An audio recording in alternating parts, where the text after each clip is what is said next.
chapter 10. Jeremiah was called by God. See, God said, I have set you this day over the nations and over kingdoms. So pluck up, to break down, to destroy and to overthrow, to build and to plant. Jeremiah 1 and verse 10. Much like Jeremiah's task, the preacher first must prepare the hearts of his readers for his glorious conclusion in chapter 12. This means he must spend time in destruction, as Jeremiah was, to tear down, to pluck up, to destroy. And so in tearing down, or in this destruction, he's tearing down our confidence in this world. He's breaking off our love affair with life, and he's bringing us face to face with our inherent weaknesses. The preacher has been harsh and cynical and confrontational to the secularist, bringing him face to face with finality on the earth. The preacher reminds him of his ignorance and the frailty of wisdom.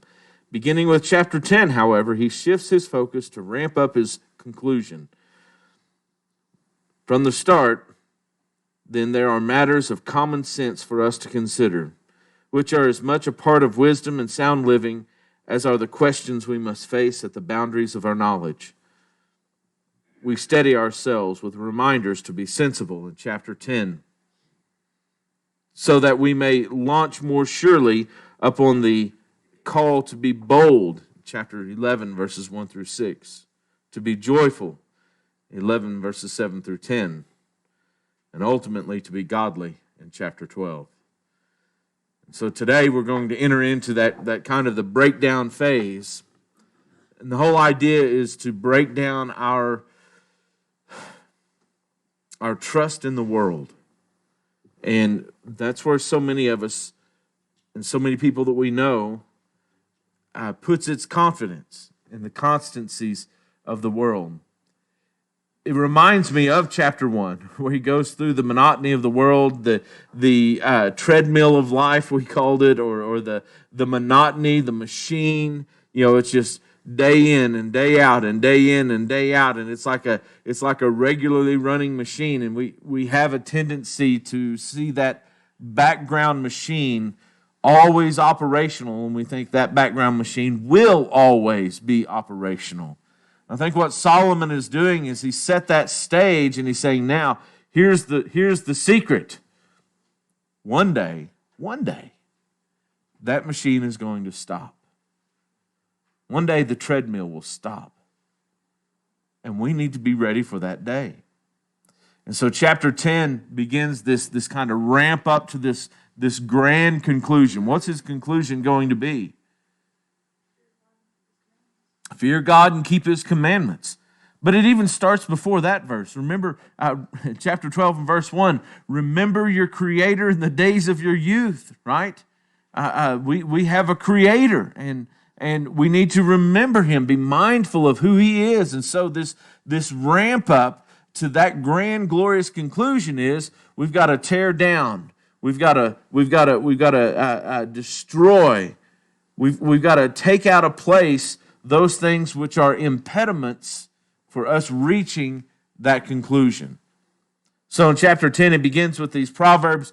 Dead flies make the perfumer's ointment give off a stench. So a little folly outweighs wisdom and honor. A wise man's heart inclines him to the right, but a fool's heart to the left. And so folly, it's a grand theme of the book of Ecclesiastes. And I think the great contrast is when we realize that folly is us living as we naturally would. That's the scary part, is when you take God out of the scene. If none of us believed in God, if none of us knew the commandments of God and how we're expected to live our lives, if that was separated from us completely, right?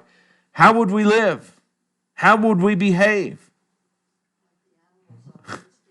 Like the animals on instinct, exactly right. We struggle with finding the appropriate way to live. You remember in Jude, back when we studied the book of Jude, he says you're like wild beasts, doing what is instinctive. And so there's this danger in just saying, well, I'll just do whatever I want to do. And that brings folly or foolishness. And so he says that the dead flies make the perfumer's ointment give off a stench. What is the perfumer's ointment supposed to give off? Sweet, yeah. It should be sweet, but it's not. He says it stinks. When the expiration date on the milk is passed and you smell it to you smell it to see maybe I can get one more day out of it. Do you ever do that? No, none of you ever do that. When we had boys at home, we just never reached the expiration date. And now that we don't have boys at home, we buy half gallon of milk and it's about half drunk up when the expiration date is reached, and we loathe to throw it away. And they'll have a sale on a gallon of milk, and I have to pass it up because I'd just be wasting 3/4 of it. But the idea of the stench, it smells bad, and he says now that's what a little folly does. A little folly outweighs wisdom. And so the first part of sensibility is understanding what folly is, how it taints everything. So through this series of Proverbs here, the preacher reveals foolishness. It's easier to destroy than to build. It's easier to tear things down than it is to build things up. The perfumer creates sweetness. And notice he uses this idea of the perfumer because it's a profession, right? It's a profession, which means that he has spent time and money and resources to learn this profession, right? Is it easy to make perfume? No, not really, right? It's not easy to make it. You got to do all the things, the right proportions, the right oils and powders and leaves and extracts and whatever it is you're going to put in it. You have to make it. It takes some time, but that's hard to build, right? How easy is it for one fly to get into it if the lid is left off and it begins to stink? How foolishness can undo what has taken years to build. So this is part of what is happening is a few dead flies turns his sweet concoction into a stinking mess, and this is part of the adage or the advantage enjoyed by evil. Things that are evil or corrupt, they know that it's easier to tear things down than it is to build it up, and it appeals to our vicious side of our nature. The little impish side or peevishness that we sometimes feel. And most of us are able to control those impulses, but evil appeals to that side of us. It's easier to make a stink than it is to create sweetness. And so this is to me, it's a very vivid picture, and it reveals how a little folly can undo wisdom and honor. Think of those who have risen to the halls of power and the highest echelons of society, only to be brought low by a single act of foolishness. Foolishness and wisdom do not have a 1-to-1 ratio. You can't do one wise act and one foolish act, and they just cancel one another out. You can cancel out years of wise experience and advice and behavior with one act of foolishness. That's a sad fact about how life is. So in verse 2 he says, a man's heart inclines to him to the right, and the fool's heart to the left. Now we tend to read that as a wise man inclines his heart to do what is right, and we use right in the sense of a standard of good and moral value. But that's really not what he says here. He's saying it inclines him to the right hand, and the fool's heart to the left hand. And so it's the idea of direction more so than moral value. Although when he's using this, and it's in the way that he's using it, it's metaphorical. He's not saying that wise men only turn right and foolish men only turn left, like on a NASCAR track. That's not what he's saying. as much as you may think that's true. But the idea is that the right hand or the right way is the virtuous way, and the left hand is the unvirtuous. First Tim, and then I'll get you, Brett. Tim, he had his hand up first. Sorry, Brett. Looking at that and looking forward to judgment, to see God, who's on the right hand, who's on the left. It's a good point. In Matthew chapter 25, the sheep are on the right and the goats are on the left. Brett? As a political statement? I can't imagine how you could apply this to politics, Brett. I can't imagine how you read this without applying it to politics nearly. Go ahead. Oh, you don't actually have one. You just say, yeah, absolutely. How often have we seen movie stars, sports stars, political figures ruin their lives with one foolish act, right? Just this past week, I think it was Antonio Brown, the receiver, who apologized to the NFL and to the last teams that he played for. I don't know if it's going to mean anything, if it's going to bring any changes, but he's out of the league right now. He doesn't have a paycheck, and so he's having to, come back with hat in hand because of his behavior, his foolish behavior, not just over the last season, but especially the last season. So the idea of the left and the right, Tim has pointed out in Matthew chapter 25, the fool inclines to the left. Now, have you ever heard the word sinister? Sinister. It's Latin. It's the Latin word for left hand. And so the fool goes to the sinister side. And that's really what Ecclesiastes is given to us. Now, understand, Solomon, Latin wasn't around when Solomon was writing Ecclesiastes, so he's not looking at that and going, this will be a great play on words. But isn't it interesting how throughout history, what the left hand has been symbolic of? It's of the negative deeds, the lustfulness and unrighteousness and wickedness, and that's where the fool goes, because it's easier for him to live that way. Even when the fool walks on the road, he lacks sense, and he says to everyone that he's a fool. Talking about politics, Brett. When I read this, often what I picture in my mind is the candidate going door to door and knocking doors and walking down the street and shaking hands, and it's like he reaches out and he says, "Hello, I'm a fool. Yes, I'm foolish. Oh, look at my folly." They don't do that. But what he's saying is that the social tightrope that we walk is that we expose ourselves when we behave foolishly. When we're out in public, everyone sees it. You can see quickly that this man doesn't have it all together, and so there's what we might say a keen observation behind this. If the anger of the ruler rises against you, do not leave your place, for calmness will lay great offense to him. And so the idea of leaving your place is important here. What's a huff? Huh? Yeah.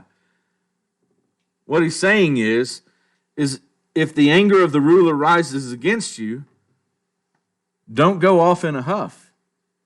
Well, then I'm just going to resign, or I quit. Do people do that? They go off in a huff like that. So this observation for we are invited to notice is that rather absurd human phenomena called the huff. This is Derek Kidner. I love how he puts it. He says, if one can recognize its symptoms, one will be saved some self-inflicted damage. For while it may feel magnificent to resign your post ostensibly on principle, but actually in a fit of pride, It is, in fact, less impressive and more immature than it feels. Well, you're not going to treat me that way. I quit. To show deference in such situations can turn away the anger of the ruler, which itself is a huff. We might say one person in a huff is better than two. We make better decisions that way. I have a question going back to fool. Is that defined as God sees the fool or as the world sees the fool? I think he's talking about the world, that the world sees the fool. Because he's on the road and he says to everyone he is a fool. We don't anticipate here that the fool is actually telling everyone he's a fool. It's that his actions are so overtly foolish that he's easily identified. That's the idea here. Tim? Yeah. There was a guy, Maurice Switzer, once said, "Better to remain silent and thought a fool than to speak and remove all doubt." That's been applied to like Mark Twain and Abraham Lincoln, but they didn't actually say that. It was a guy named Maurice Switzer that actually said that. But it's true. You know, we can open our mouth and remove all doubt. Even a fool who keeps silent is considered wise. When he closes his lips, he is deemed intelligent. That's Proverbs 17 and verse 28. And so you may seem intelligent if you just keep your mouth shut, but the problem is the fool doesn't keep his mouth shut. In a society that is bent on not being duped or offended or insulted or cheated or abused or mocked or ridiculed, or whatever the negative thing might be, it's easy to forget that we are called to take the slight. It might be that the anger here is unjust. Could be just, but it doesn't matter if it's just or unjust. The idea is, in a situation like this, calmness. Is it easy to remain calm? If you work in that's one thing I'm blessed to do. I get to pretty much work in my office alone, or even work from home at times, and the only person around me most of the week that can bother me is Julie, and she can't do that. I mean, she's too nice to bother me. So, but most of you work out in society with other people, and you understand the difficult nature of working with people, because when you introduce other people, friction naturally is going to arise. And so, did they treat you right? Did your boss treat your friend right? Did they say things that were mean and nasty, and you're just not going to tolerate it? Well, okay, there might be a few instances where that is justified, but what Solomon is saying is, if your boss is being a fool, it may not be best for you to play the fool also. Frank? Exactly. Proverbs 15 and verse 1. Harsh words stirs up anger. There's the rest of that verse. So which one are you going to do? Are you going to give the soft answer? Look, being soft, answering with a soft answer and with wisdom doesn't make you guilty of anything. It's not wrong to do that. It's never wrong to do right, we say. It's not wrong to do that, and can actually change the situation instead of escalate the situation. Jennifer? It just reminded me of the other one about following a fool into his folly, and then it turns around and says, do not follow the fool into his folly. It's Yeah. one and then the other. Yeah. And that's where wisdom plays a part, right? So Jesus said, "But I say to you, do not resist the one who is evil, but if anyone slaps you on the right cheek, do what? Turn to him the other also. If anyone would sue you and take your tunic, let him have your cloak also." That's right. "And if anyone forces you to go 1 mile, go with him 2. Notice Jesus doesn't say if going the first mile is a just or an unjust move of someone. Doesn't tell us if the man deserved to have your tunic because you have wronged him. It's just that he is suing for the tunic, justly or unjustly. It doesn't matter. Jesus says, take the slight. And that's what Solomon is telling us here as well, is take the slight. Christianity isn't a life of taking advantage of others, but it is a life of giving advantage to others. And that's where we sometimes fail. There is an evil, verse 5, that I've seen under the sun, as it were an error proceeding from the ruler. Folly is set in many high places. I'm sorry, Brett. Now you can really start talking about leadership and politics. Folly is set in many high places, and the rich sit in a low place. I have seen slaves on horses and princes walking on the ground like slaves. Worse than the angry ruler is the foolish or weak one, and that's really what we're getting into here. History is littered with once great empires brought down through foolishness and debauchery. Belshazzar. Who was Belshazzar? Do you remember? Okay, grandson of Nebuchadnezzar. What was Nebuchadnezzar famous for? Huh? He basically conquered the world, at least as far as he could reach. And he built a grand empire. Listen, not only did he eat grass, but he came to a realization that there is one God. You know, he learned from his mistakes, right? But he eventually died. And his grandson would sit on the throne, Belshazzar. Now, what was Belshazzar known for? Yeah, he lost the kingdom. There are those families who've built up great businesses only to leave them to a child or a grandchild who run them into the ground. You know, that happens more often than we would like to think. And so God said to him, you know, Mene, Tekel, Perez, you have been weighed in your days are numbered, and you're brought to an end. You've been weighed in the balances and found wanting, and therefore your kingdom is divided and given to the Medes and the Persians. And when did he say that was going to happen in Daniel 5:26 through 28? This night. What was Belshazzar doing? He was having a feast with the gold from the temple, and he was actually mocking the nation of Israel. See? You know, look what we've been able to do to all the peoples that we have conquered. Among them, of course, Israel. So he brought the vessels of their worship, the vessels of their gods in, and they're going through this, this debauchery of a feast, and he's drinking, things. He's mocking. That's what he's doing. Is he's mocking God. And that very night, because of his foolishness, the kingdom was taken away from him. And so he became another on the pile of Egypt and Syria and Assyria and Greeks and the Romans. They all fell when they were thought to be indestructible. In Daniel 2, in the vision of the great statue, or the dream of the great statue, you remember that? And the lower legs were made of what? Well, no, the lower legs were just iron. And the feet were what? Iron and clay. What's the difference between iron and clay?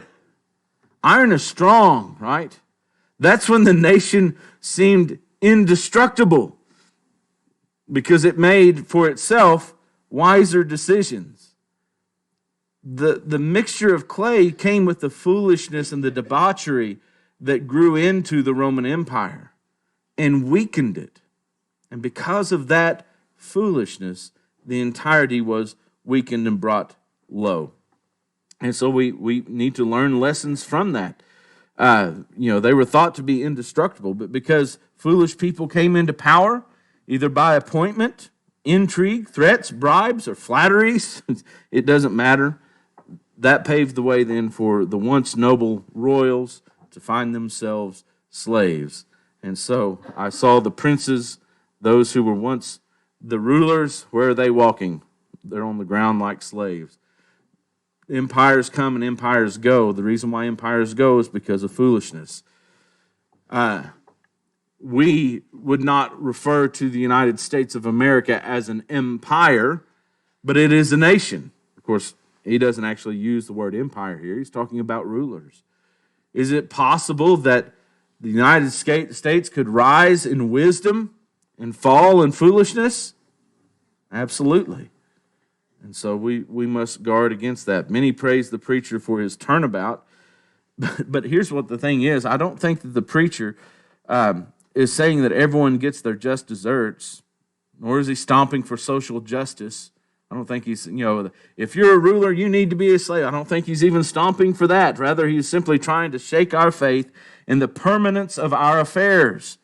He doesn't care who's at the top or at the bottom or how it turns out.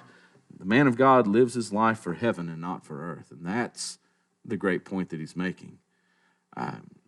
He's not necessarily saying here, don't let foolish people into power. He's saying it's going to happen.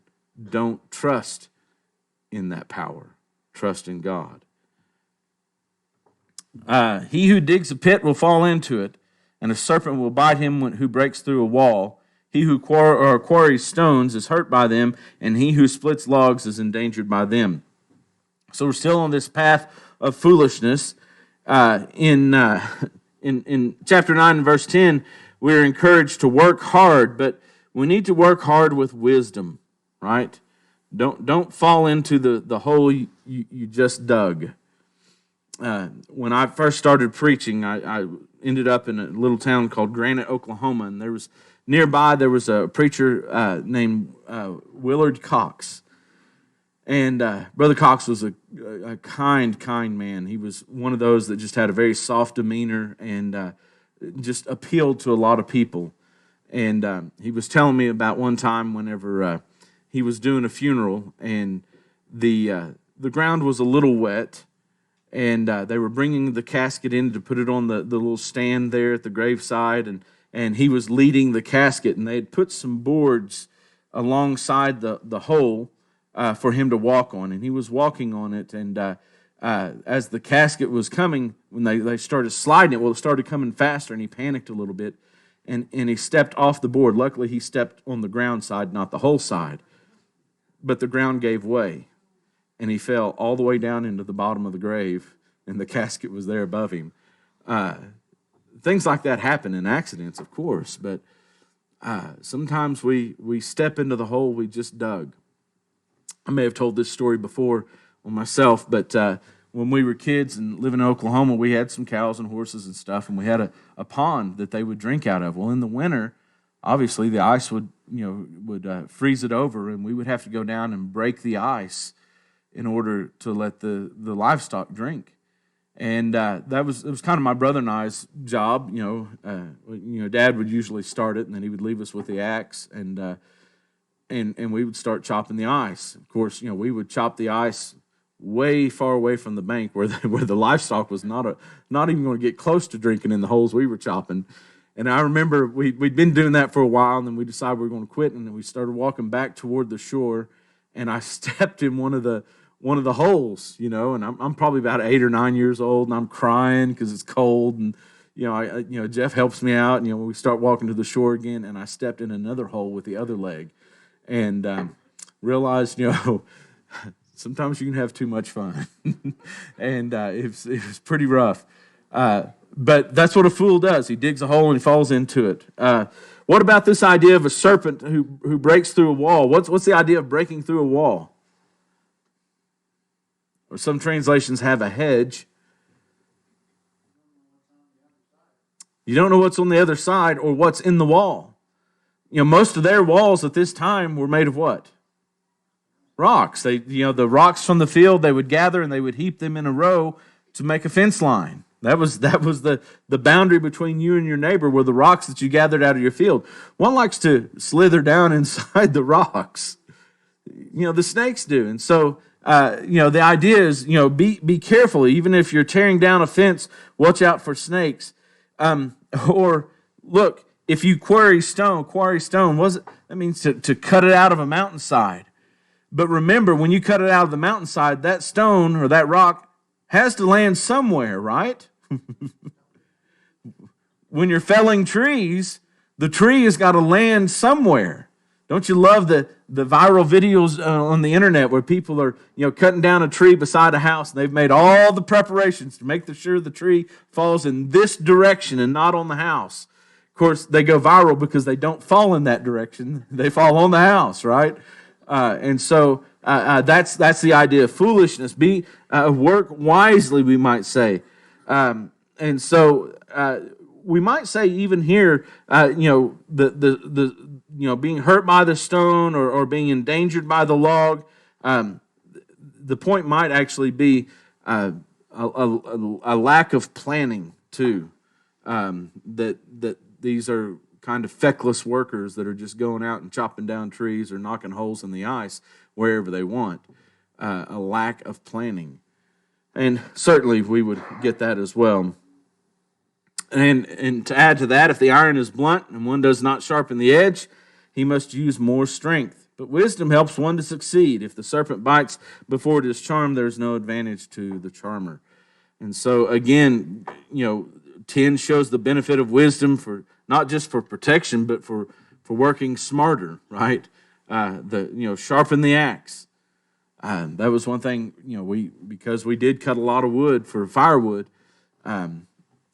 For a day in the woods, saw Dad not just cutting down trees, but sitting on the tailgate of his truck sharpening his saw.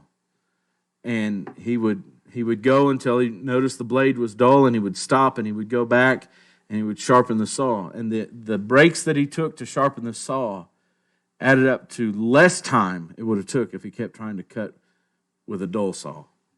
That's just a fact. And so keep your blade sharp. When you're in the kitchen, for example, I like to cook, and I've got nice cutlery, and it's been gifted to me. Made some of it, but I've got nice cutlery. And then I go to my brother's house or someone else's house, and I have to cook, and I've got to use their knife, and it's one of the most frustrating things I've ever done. And I'll say, Do you have a sharpening steel or a stone or anything for this knife? No. I don't know how you do it. But they tell you, if you like to cook, or if you're teaching your kids to cook, which you ought to do, because one day you won't be there to cook for them. The conventional wisdom is don't give them a sharp knife. It's the worst thing you can do. Because if you don't have a sharp knife, you end up having to put way more pressure on that knife to get it to cut a tomato. And the tomato rolls and they hit a finger. Where if you give them a sharp knife and teach them how to use it and respect it properly, they can cut a tomato without injury. I mean, that's just a simple fact. I mean, that's wisdom. And so let's look at those things. Verse 11, though, he takes the use of wisdom a step further. Having wisdom and not using it does not profit us anything, right? Knowing how to charm a snake, but not using it to get to charm the snake, leads you to getting bit. There are a lot of people in religion who know what to do, how to do it, and why they should do it, but they don't. Does it do them any good? Or have you ever watched people who are who know the Bible in a lot of ways? Maybe they're on television, or you read a book from someone, and they seem to know the Bible very well, and yet they're part of a denomination that is foreign to the Bible. And you think, how can you know all of this and not get that sometimes? See, I mean, that's to have the wisdom and not use it. That's just as foolish as being a fool to begin with. And so their lives are ruined because they allow themselves to get bit despite the fact that they knew the answers. Wisdom only gives an advantage when we use it. Brett?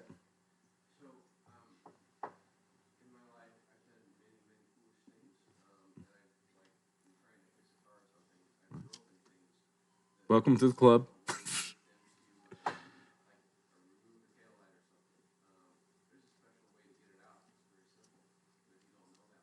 Yeah, or a headlight. Yeah.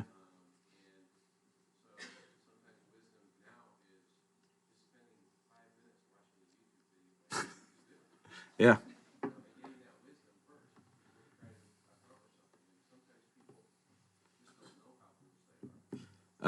When we moved to Corsicana, and the house that we had there had one of those microwave vent-a-hoods right over the deal, and it went out. And so we decided we were going to remove it. And I didn't know how to remove a microwave, and it was hard. I'm cutting metal. I had an angle grinder out there, and I'm grinding heads off screws to finally get it off the wall. So in the house over here, the microwave quit working, and so we replaced it. But guess what? I knew how to take it off the wall this time. Just from experience, and knew how to put it up. You use a bucket and a 12-pack of soda, and that puts so. But yes, wisdom. Wisdom comes with part of that wisdom is saying, okay, I don't know exactly how to do this, but somebody does. And we live at an age where, a 5-minute YouTube video will pretty well do it most of the time. And I've changed headlights and tail lights. The other day I was working on an air compressor, and it's there. The information is there. Wisdom takes that 5 or 10 minutes to figure out what I have to do or where I should start, even because sometimes you don't have someone there that can do it for you or help you start. The words of a wise man's mouth win him favor, but the lips of a fool consumes him. The beginning of the words of his mouth is foolishness, and the end of his talk is madness. Foolish words. Here we're going even further into foolishness and the foolishness that is in the world around us. Here the tool or the fool is further described by his words. The wise man's words win him favor, or literally give grace. And it sounds very much like what Paul would say in Colossians, let your grace be always with grace, seasons with salt. Colossians 4 and verse 6. And so the beginning of wisdom and the understanding of wisdom may be here that the words which we speak bring people in contact with the grace of God. And so we, as again Paul would say, let no corrupt speech proceed out of your mouth, but such as is good for edifying, as the need may be, that it may give grace to them that hear. Ephesians 4 and verse 29. On the other hand, though, a fool's word consumes him. His foolishness comes back to bite and devour him, destroy him. They consume his reputation, chapter 10 and verse 3, his character, James chapter 3 and verse 6, his opportunity to do good, Ephesians 4 and verse 29, and his life, Matthew 12 and verse 36 and following. All wisdom literature eventually focuses on the tongue. Isn't that interesting? Solomon is now on the tongue. James talks about it. Paul talks about it. Jesus talks about it. It's a serious problem.